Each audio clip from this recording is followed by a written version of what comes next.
get my little sister ready for the races. This is a slightly chaotic video because we did only have like 40 minutes to do a full makeup. And honestly, parts of this video literally look sped up, and I promise you they're not. I was just in such a rush.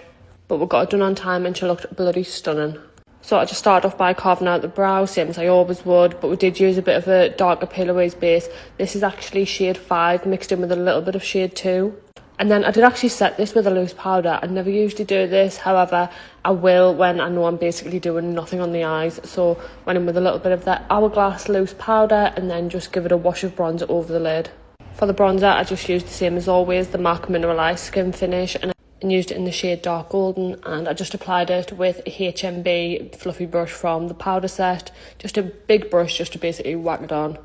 We then just went in and did a little bit of a smoky lash line, so just added a light brown, a medium brown, then a black, and then we just popped on some mascara and some Doll Beauty individual lashes.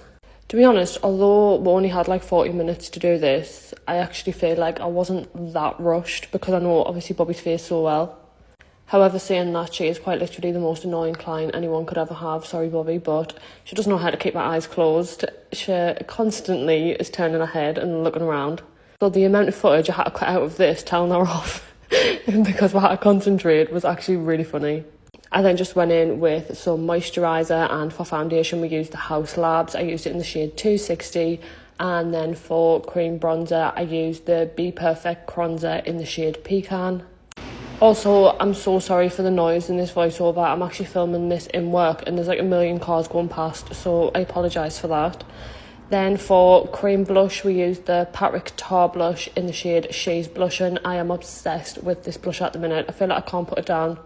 For concealer, I went in with the HMB concealer in the shade 2.5W. But I also mixed in a tiny touch of 3N as well, just to deepen it a little bit. Just blended that in, and then again went in with the Hourglass, the Veil loose powder. This is such a nice loose powder. I just wish they had a lighter shade. I'm using the shade Translucent on Bobby, and to be honest, I don't really feel like you could go much lighter than a skin tone for it. And then just applied the powder products on top of our cream bronzer and blush. I just used the MAC Mineralized Skin Finish again, and then the powder bit of the Patrick Tar blush. Added some highlight from the Dior Backstage palette, and then did our lips. I actually didn't get a final video of this. By the time we got to the lips, it was like, right, come on, let's go get your clothes on and out the door. But she looked absolutely gorgeous and she was ready in time, so that's all that matters.